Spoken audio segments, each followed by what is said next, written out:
y'all. Tensions were still high from the election. Truth was murky. The 92% of us, we were taking a rest. This was our season 4 kickoff, and it wasn't just a vibe check. It was a full-on temperature read of our country. We pulled up to this conversation with passion, purpose, and a little bit of heat for the soul. So if you've been asking, where do we go from here?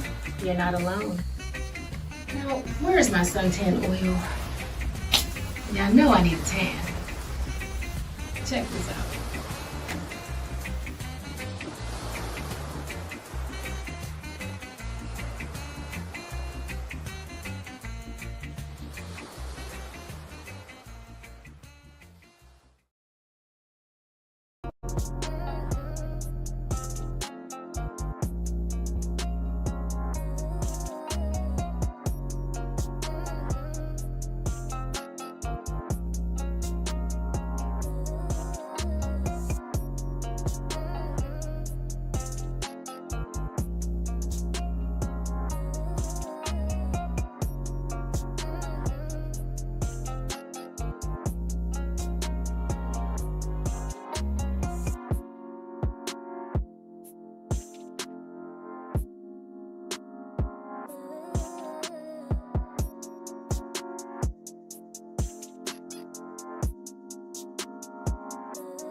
Definitely of the opinion that we should have some DEI hires in this administration. You know, the ones that definitely earned it. Earned it.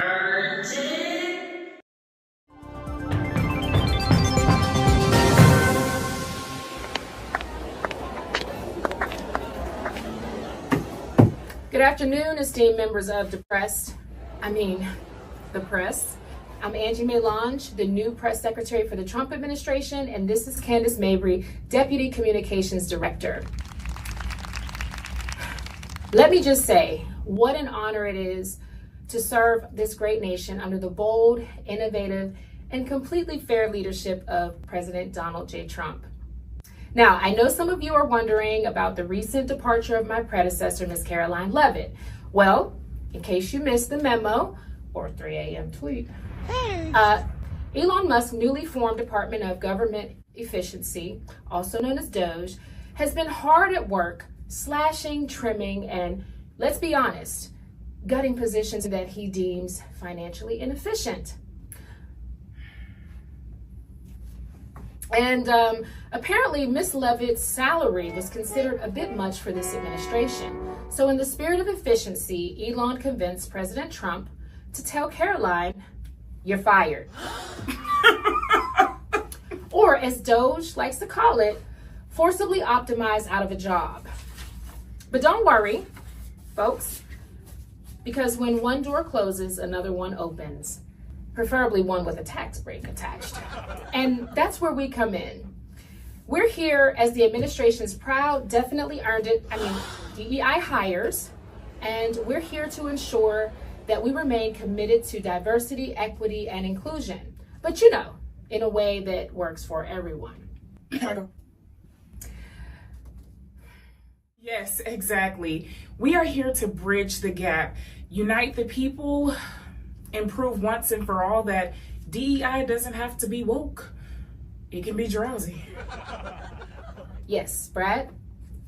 So, given the administration's recent stance on eliminating DEI programs nationwide, can you explain how your roles align with those values?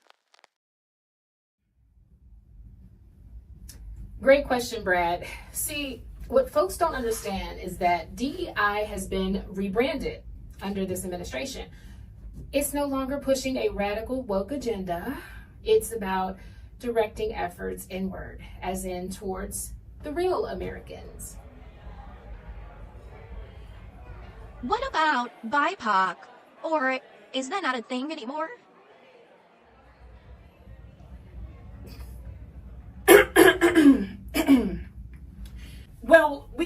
focus on labels, okay? Speaking of labels, let's talk about culture. We love culture.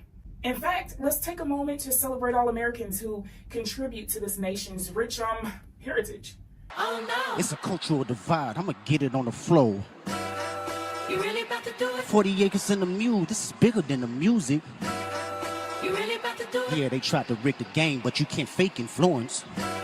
They get on it like that. Hey, I'm tripping, I'm sliding, I'm riding through the back like buck.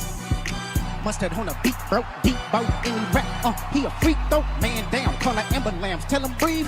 Now them boys to the cross, they walk around like T's. What's up with these jabroni, trying to see Oh, that's really woke. Mama, how many ops you really got? I mean, it's too many. What you just witnessed was an appreciation for rhythm, which, as we all know, is a key part of American culture. We love American anthems. We just, we had a spontaneous expression of unity, bipartisan bop. So, it's obvious you both tuned in to watch the Super Bowl 2 months ago. What did you think about Kendrick Lamar's performance? Wow. Yes, sports, so important. What an event. Yes, the football. So much of it was played. Truly a game for the history books. So, you didn't like Kendrick's performance? And that concludes today's briefing. Thank you so much. Make America something again. Goodbye.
Welcome back, Purposeful family.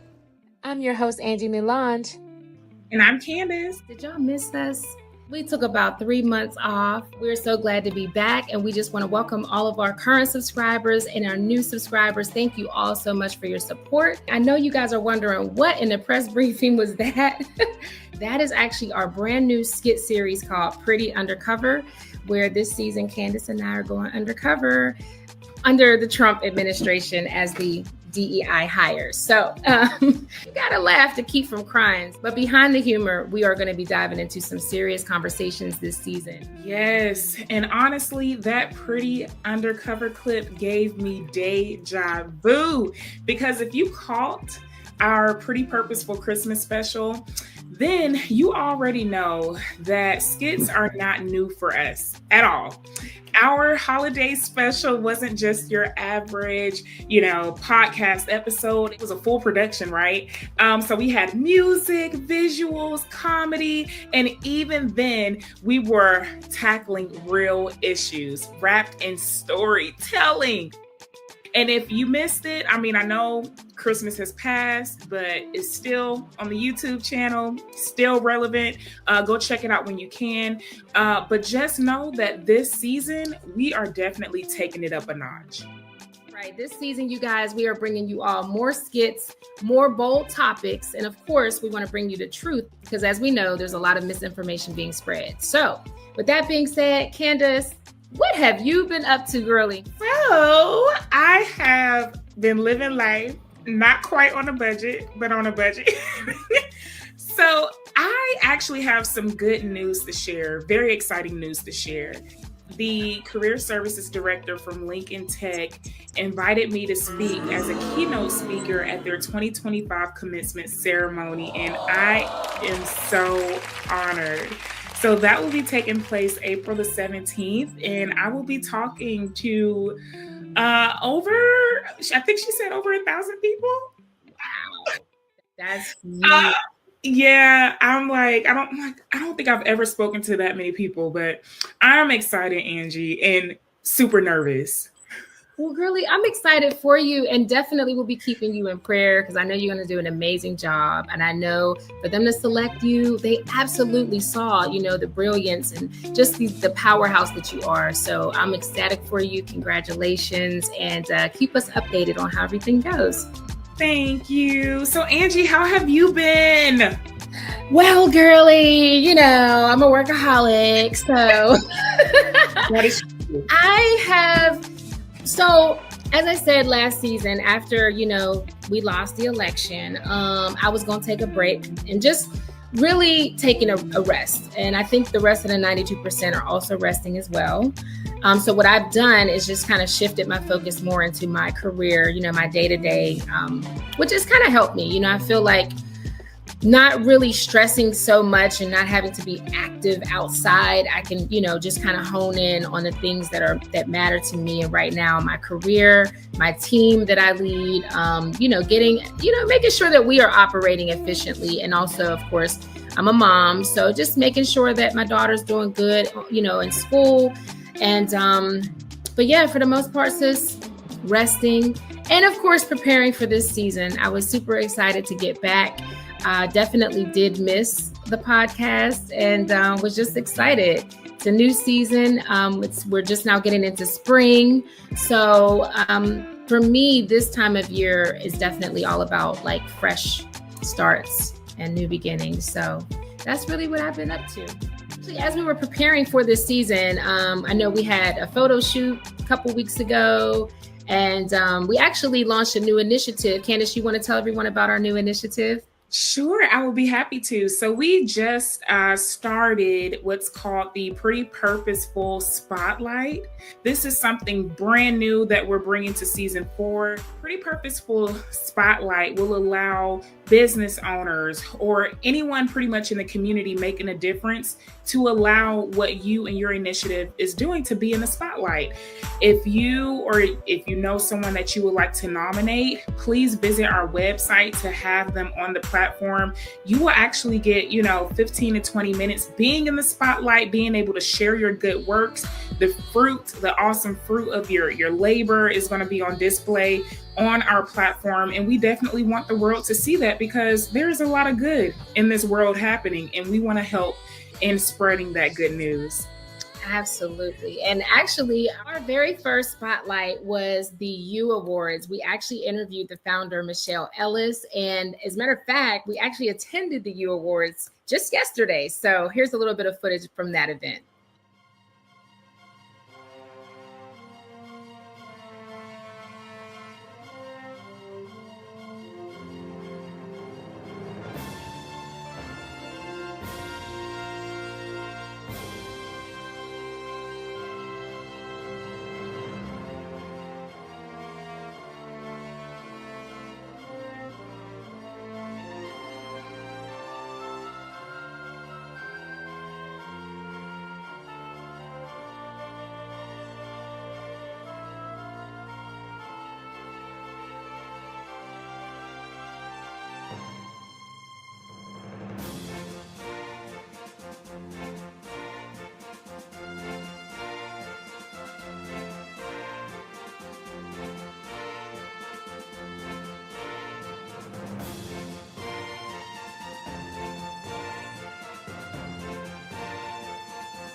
The U Awards were just spectacular. I mean, just young people who are doing amazing things. I mean, extraordinary things, actually. There was one young lady who was 17 and a pilot.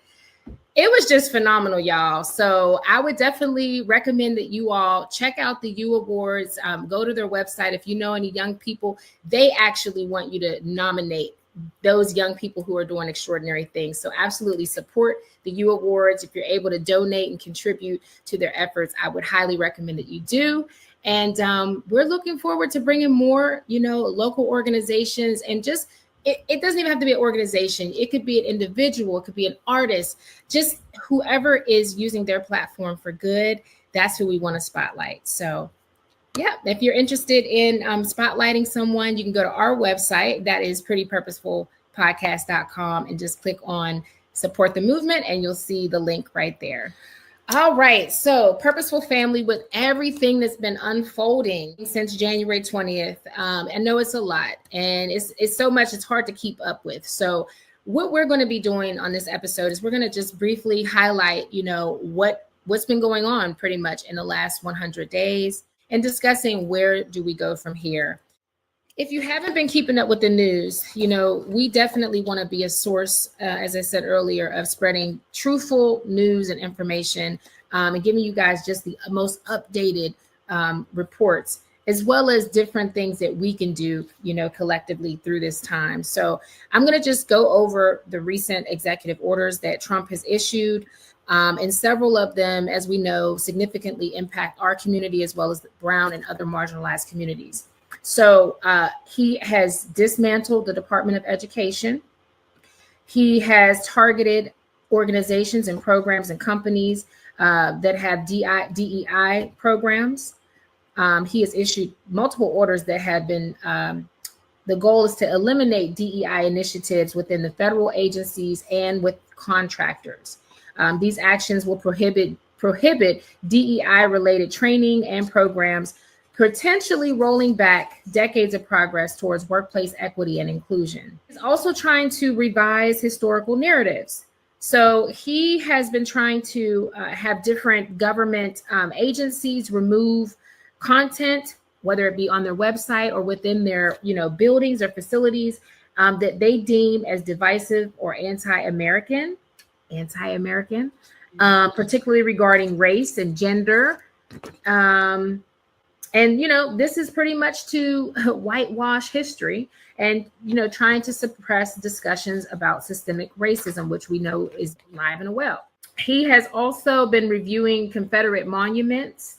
So, for instance, they have taken away the Black Lives Matter Plaza and the street that they painted so beautifully, after the murder of George Floyd and the protests.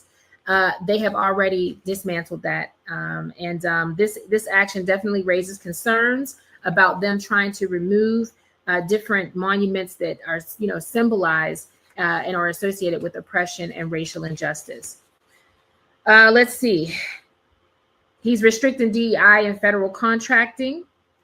There's even been talks of, within doing that, he's allowing, contractors to now have segregated facilities, which could definitely, affect Black and brown marginalized communities from being able to, get a job. They could essentially discriminate and not hire people of other races. He has expanded the ICE raid. So for immigration, people who are undocumented, Trump has aggressively, launched some tactics in major metro areas like New York and, Texas and California, trying to deport these individuals expeditiously. And this is actually creating fear amongst the mixed communities, particularly those among the Latinx and Afro-Latinx populations. Now, y'all know your girl is Afro-Puerto Rican. I'm Black, which all Afro-Puerto Ricans are Afro-Latin. They Black, okay? But let's just say, if your last name is Hispanic, I know me personally, I have definitely got held up by customs at the airport. And I'm like, yo, I was born here, but it's so these times that we're living in, y'all, is definitely creating a lot of fear and anxiety. But these are the most recent executive orders. It's not, all inclusive of them because, while we're recording this, he could be somewhere with a Sharpie signing another executive order. So let me just say that these are the ones that are causing a lot of, distress. And so we wanted to just highlight those for those of you who weren't aware. And so I'm going to also turn it over to Candace now, and she's going to just share with what the response has been from the community. Candace? Yes. So speaking of reactions, responses, let's take a look at how many of the marginalized communities are responding to everything that Angie just mentioned and everything else that's going on in the world. So take a look at this. They voted down a proposal to pare back their policies. And Tom, that vote was 98% against changing and rolling back their policies. So very much an open battleground in the DEI space, at least in corporate America. But I want to point out, this is a pretty remarkable turn for a company, Target, that is based in Minneapolis. As you recall, that is the city where George Floyd was murdered in 2020. If you're really tired of what's going on in this world, if you're really tired of these businesses and the things that they're doing, stop complaining. Take your money back, because you have to understand America is a business and that's how it operates. But if you take your money away from the business crash. Hundreds of people protested outside Tesla dealerships all over the Bay Area today amid growing anger with President Trump and his senior advisor, Tesla CEO Elon Musk. Elon Musk has got to go. In Walnut Creek's downtown shopping area, a vocal example of a new type of retail politics. The country is being taken over by fascist.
Regime that's taking away our rights, a due process.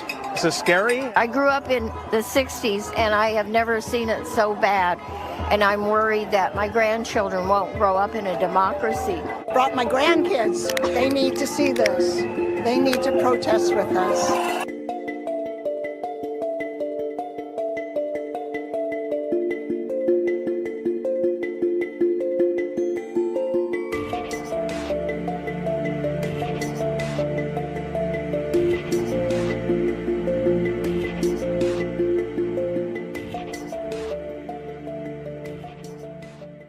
We're tired.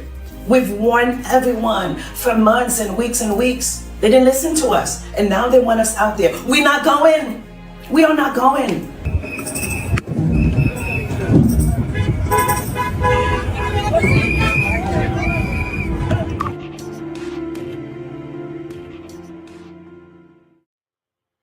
Whew. That was a lot, sis. When sis said, "We not going," I felt that. Right. Mm-hmm. I completely understand. It feels like, for years, even in the civil rights movement, Black women were supporting their men on the front line and also on the front line themselves. I mean, heck, we can go all the way back to Harriet Tubman, who was leading. I just feel like we're tired. And, I speak from my perspective. I know, yes, I have a complex identity, but I have always identified as Black and have lived the Black experience. It wasn't until within the last 4 or 5 years that I've like publicly start calling myself mixed or multiracial. And that's just because I get tired of getting questioned, right? But at the end of the day, my experience has been that of a black woman in corporate, in, you know, heck, in Braddock even. I told you about the time I was, harassed by the North Braddock police when I called them for help. And they literally ended up arresting me within 24 hours for child endangerment when I called them for help in distress. So we're going to have to definitely talk about that topic someday. But yeah, we're tired. How have you been dealing with like the, like as far as boycotting, like how have you, personally, do you feel that it's effective? Have you made any changes?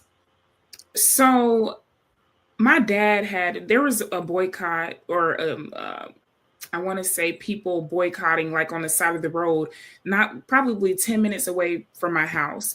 My dad had sent me the video of that, and I was just like, wow, this is really what it's come to. I travel a lot. So to say that, I'm not shopping at Walmart, I haven't been in Target. I will say I have not been in Target, but I can't sit up here and lie and say that I haven't been to Walmart because they are just a little too convenient right now. Mm-hmm. But what I love the fact that we are standing up as a people. It's not just Black people, Latinos, or it's, we're a whole community fighting for what's right. So that gives me a lot of hope. And I think baby steps. I mean, even what we're doing. Yeah. It might be a drop in the ocean, but we're a good drop. Absolutely. And there is definitely a ripple effect. A lot of people are asking, where do we go from here? Right. So to help us unpack all of that, we're bringing in someone who doesn't just talk about change. She's lived it, and she brings a wealth of insight to the table. She's someone I've known for over 2 decades and someone who I consider family. She's a writer, a published author, a former mayor, a community champion, a councilwoman, a connector, creator, and she's a force to be reckoned with. Born and raised in Braddock, Pennsylvania, Chardae Jones made history as the town's youngest mayor. And when most people retire from politics, she just continues to pivot, serving her community in even more meaningful ways. Whenever she's not advocating for her community, she's somewhere jet setting, taste testing the best of the burg, hosting murder mystery dinners, or hanging out with her beloved husky. Purposeful family, please help us welcome to the stage Miss Chardae Jones. Oh. Welcome to the Pretty Purposeful podcast. Thank you so much for taking time to meet with us today. Before we get into today's topic, of course, we want you to take us back. Tell our listeners who you are, what your journey has looked like, and what led you to where you are today. All right. I'm Chardae Jones. I've pretty much volunteered to the point of no end, to the point where I was avoiding politics at all costs. And what I learned very quickly was avoiding politics at all costs was never going to change anything.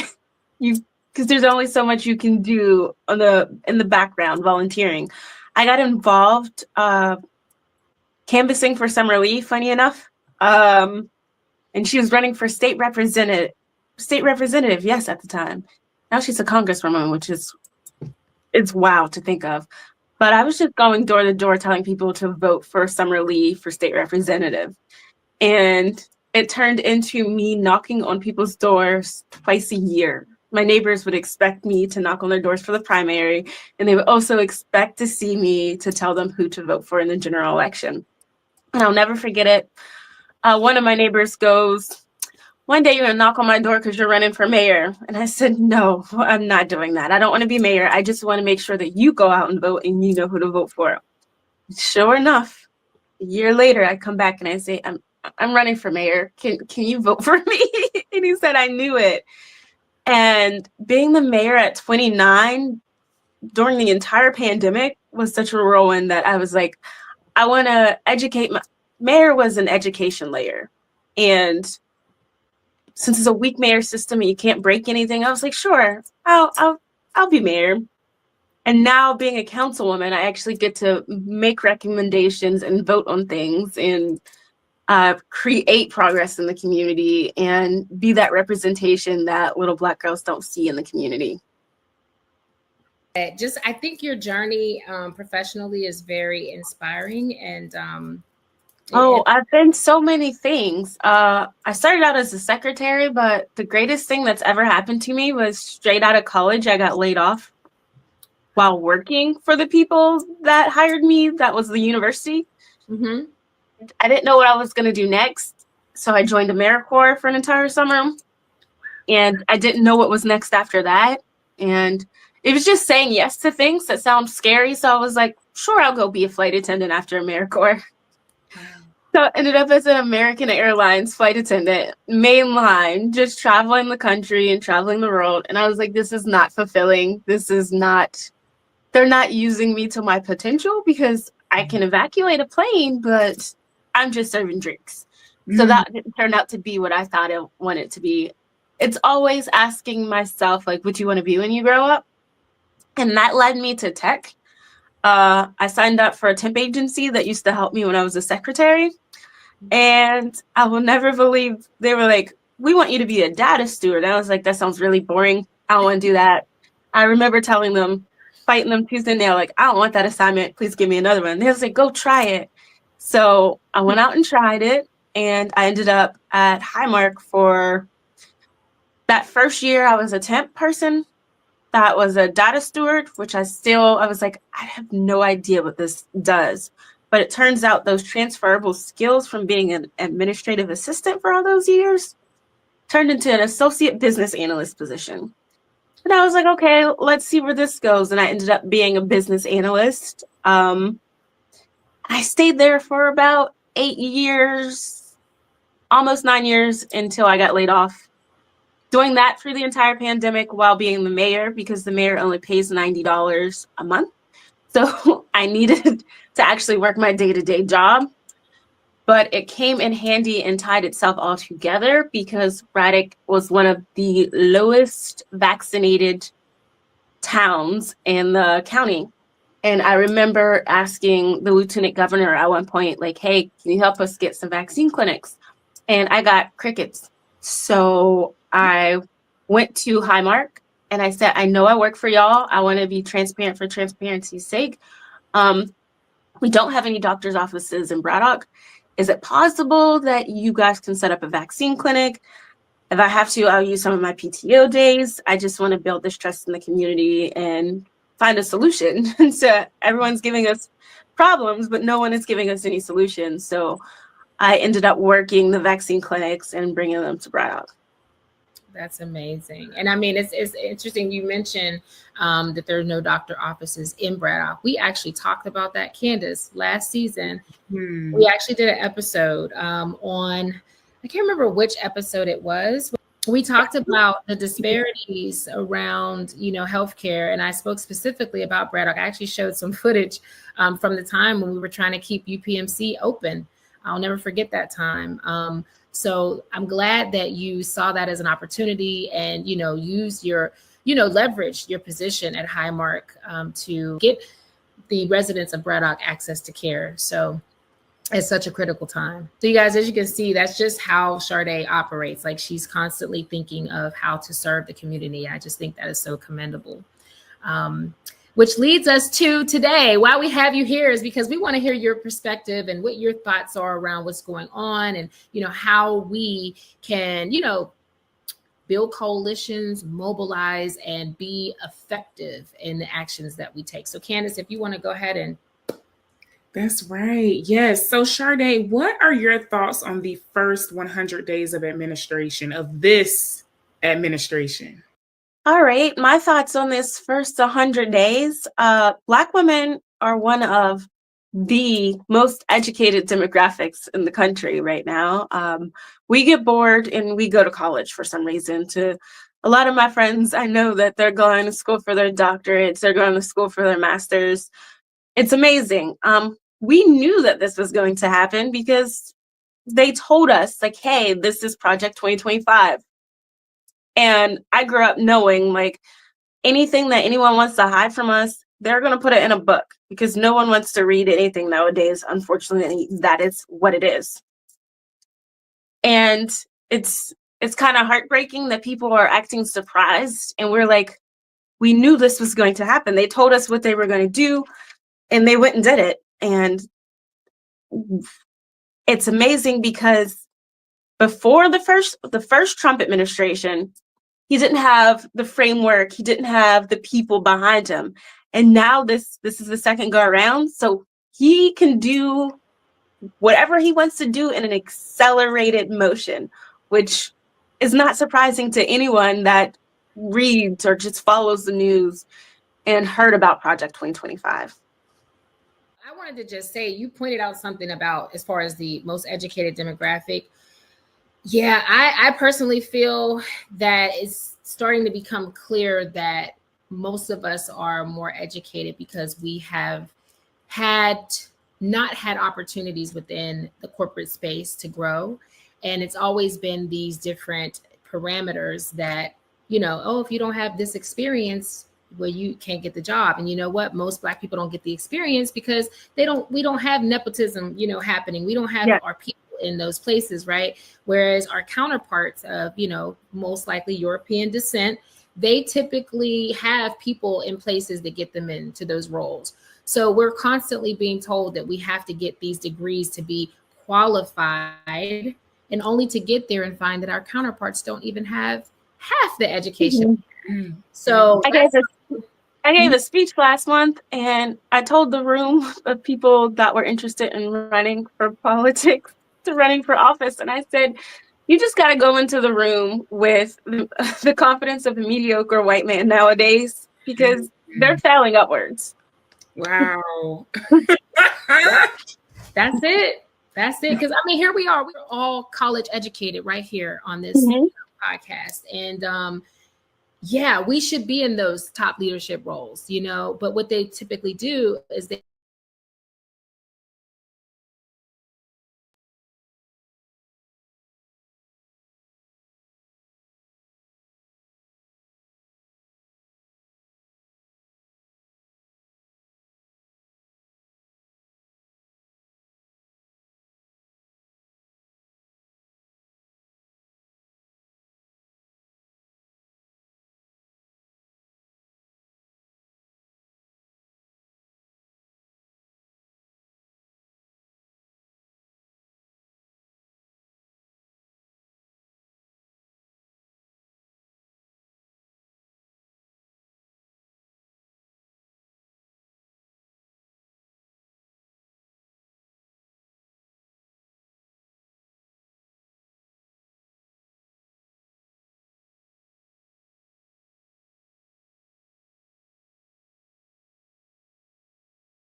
At Pretty Purposeful Events, event planning meets social impact.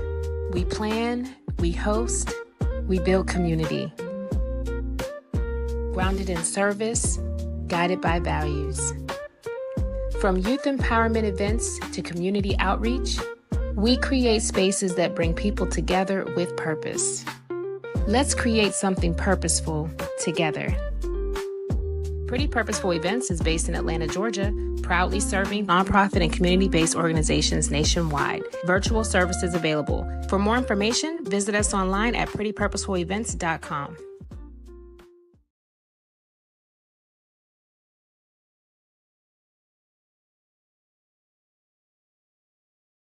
Religious, who don't see and hear LGBTQ. They're human beings. They have issues that matter.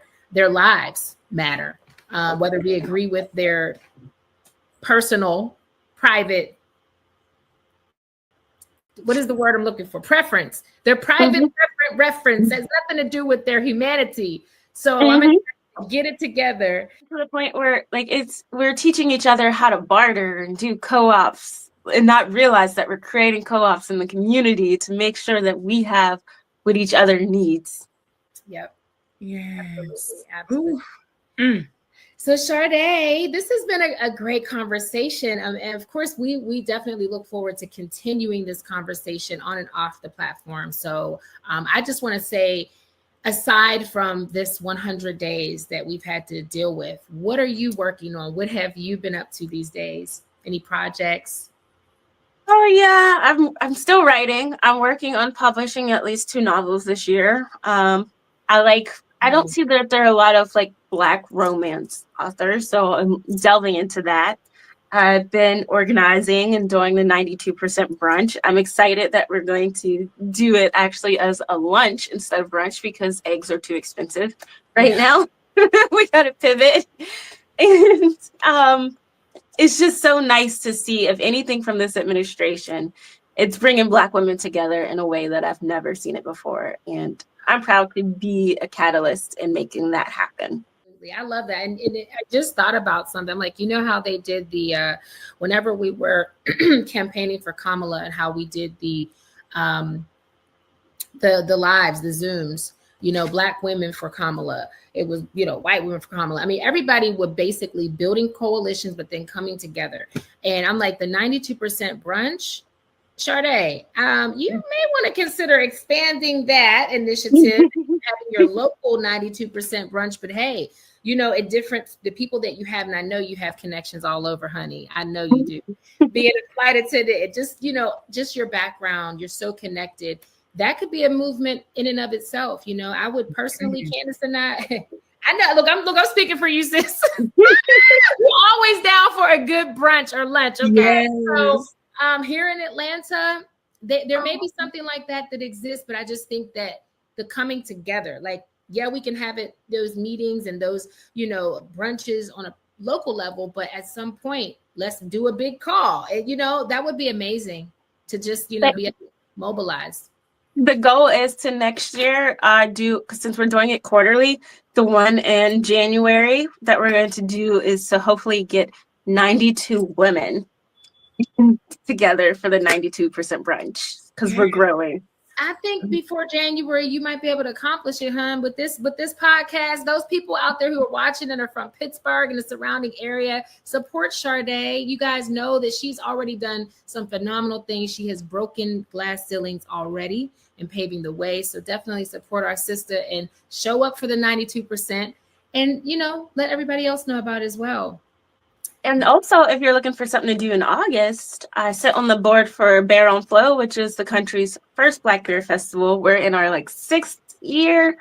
Bear on Flow, August 9th in Pittsburgh. People come from all over the country to go to this beer festival and look at art and listen to musicians from all over the place. And it's amazing because this year, they're going to Barcelona. So I was like, okay, they're expanding. Yes, I remember when they first had their first one. It was crazy. It was very crazy. It definitely brings a lot of people together of all backgrounds and races and everything. So that's pretty awesome. Well, thank you so much, Chardae, again, for just sharing everything that you're doing, everything that you've done. And I'm going to turn it over now to Candace, and she's going to lead you into our Purpose Pulse segment. All right. We're just going to spin the wheel and have you answer a question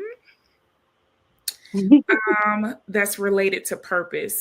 Here we are.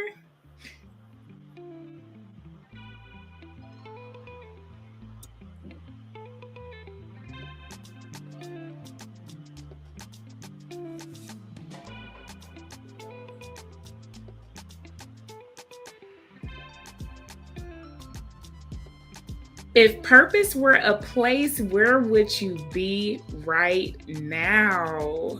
If purpose was a place, sheesh.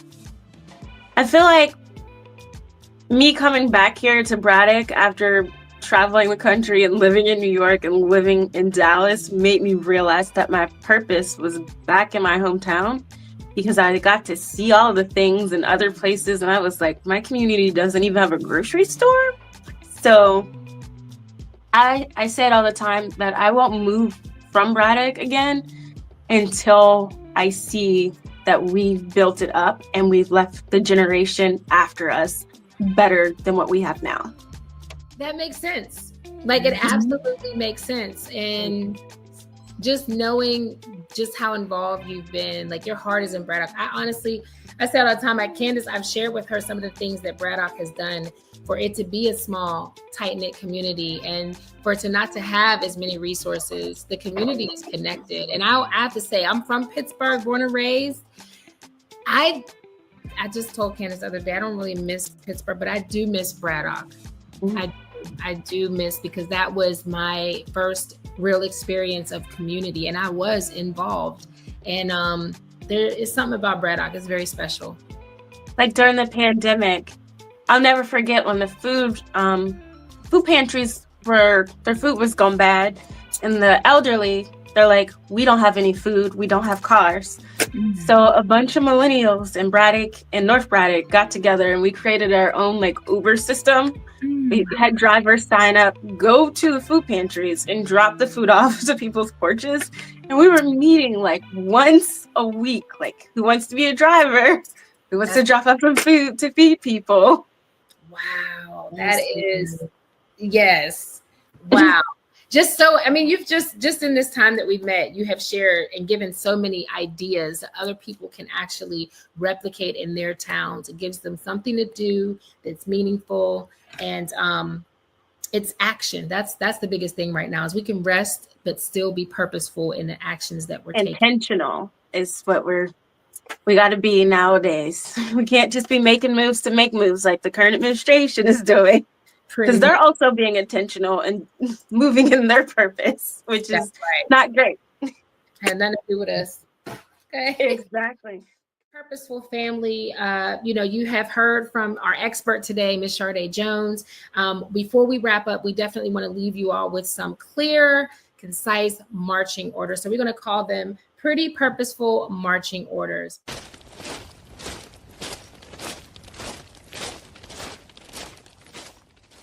So at this time, you guys, we need to be staying informed and engaged. Don't wait for the news to find you. Seek out credible sources. I'm going to throw some out there right now. We, the Pretty Purposeful Podcast, have a playlist actually on our YouTube that is called Pretty Purposeful News. And you can find media there from Roland Martin, who is actually a former CNN journalist. He used to have a show. His show now is called Roland Martin Unfiltered. There also is the Midas Touch Network, who I have found to be credible. They, if I'm not mistaken, the host is actually a lawyer, and they actually do have different lawyers come on and give political analysis and legal analysis. Make sure that you are keeping up with the executive orders and how they impact you. And also understand how they impact your resources and your community. Also, support local organizing, as Chardae was mentioning, some of the things that she's doing. If you hear of people doing, organizing and mobilizing in your area, change just doesn't happen at the top. So we all have to get involved locally, whether it's, getting people to register to vote, having community meetings. I love how Chardae mentioned the brunch. It doesn't have to be such a formal setting. You could organize a day at the park, a cookout with a meaningful purpose of gathering and communing and talking about these issues. And of course, we want to make sure that we are supporting our Black-owned businesses and those organizations that are on the ground doing the work. Candace, you got some marching orders for us? I do. Protect your peace, but not your silence. It's okay to rest and protect your mental health, but don't confuse silence with peace. You definitely want to use your voice, whether it's online, at the polls, or at a dinner table. You definitely want to be able to speak up, right? Unity matters now more than ever. Partner across different races, different faiths, and communities. We definitely can't be divided in this moment in time. We can't afford to be divided while the powers that be are united in their agenda. Absolutely. Those of you who are wondering what you can do, we wanted to make sure that we left you with some actionable steps. Don't forget, if you would like to be a guest on the Pretty Purposeful podcast, we are looking for guests for this season to join. We also are adding a new resource page to our website. So if you go to prettypurposefulpodcast.com, click on support the movement, you will see that there's a resource page there. So while you're there, you can support our mission and our podcast by purchasing our merch. We currently have a sale going right now where it's 20% off. So we greatly appreciate everybody that has supported us thus far. We know that, you got to start from somewhere. And, Candace and I, we're not all about the numbers. We're really about impact. And I know some people may see the platform and think, oh, these two ladies is Delulu. They continue to talk to an audience just not there. But you know what? We're very intentional. We know that our people just have not found us yet. And we're going to continue on. We're not going to let that deter us from our mission and our purpose. And we just look forward to making those connections and making that impact. So Candace, tell us what people have to look forward to this season. We're going to be discussing the value of hard work, right? So we're going to dive into that. We're going to talk about having hard conversations, and does that, help build trust? Another title that I see here, when culture becomes currency.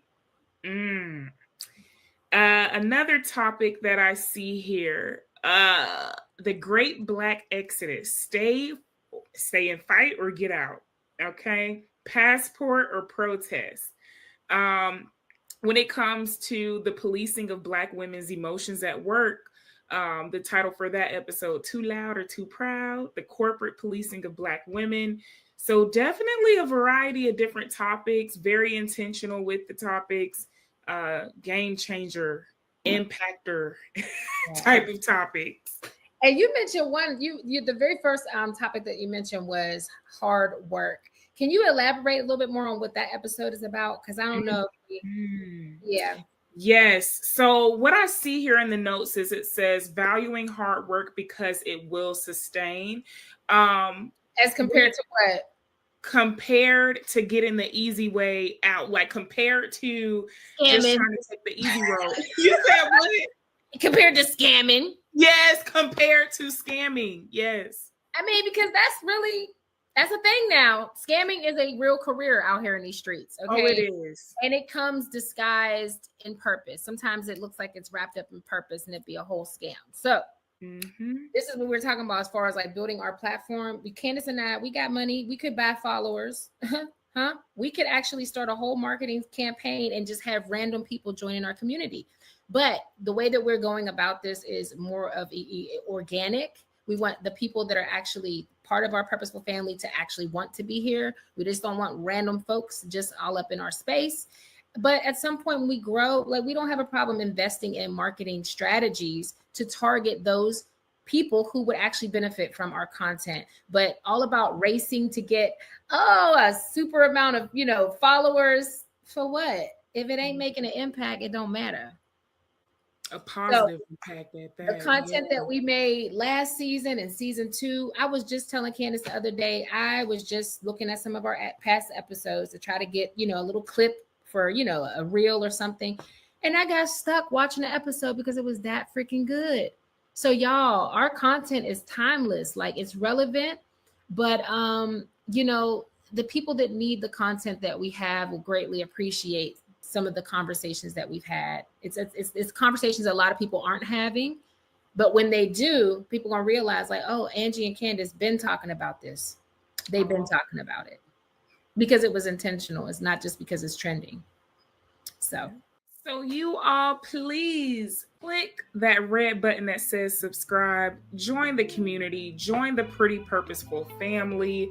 Follow us on IG, TikTok, Facebook, Fanbase, Threads, all that. Okay. Substack. No. Yeah. You can find us.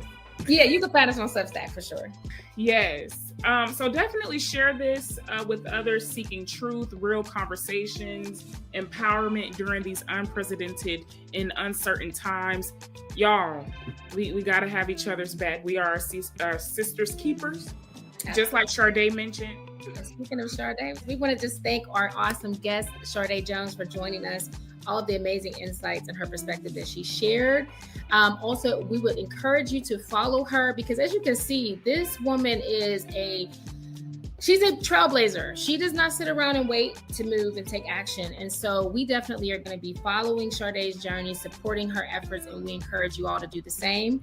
Follow her on all platforms at Just Day. Thank you for having me. Well, you are more than welcome to come back, Chardae, anytime. And as a matter of fact, we would love to have a panel one of these days. We also would like to go live. So keep us in mind, as far as returning as possibly a panelist and be able to give your political expertise, because we do consider you to be a political expert, so. Thank you. Absolutely. And before we sign off, we always like to let our audience know that it's okay to be pretty, but even better to be pretty purposeful. Bye. We have to take a picture. Don't forget to take the picture. Living life intentional, just in case you didn't know. At Pretty Purposeful Events, event planning meets social impact. We plan, we host, we build community. Grounded in service, guided by values. From youth empowerment events to community outreach, we create spaces that bring people together with purpose. Let's create something purposeful together. Pretty Purposeful Events is based in Atlanta, Georgia, proudly serving nonprofit and community-based organizations nationwide. Virtual services available. For more information, visit us online at prettypurposefulevents.com.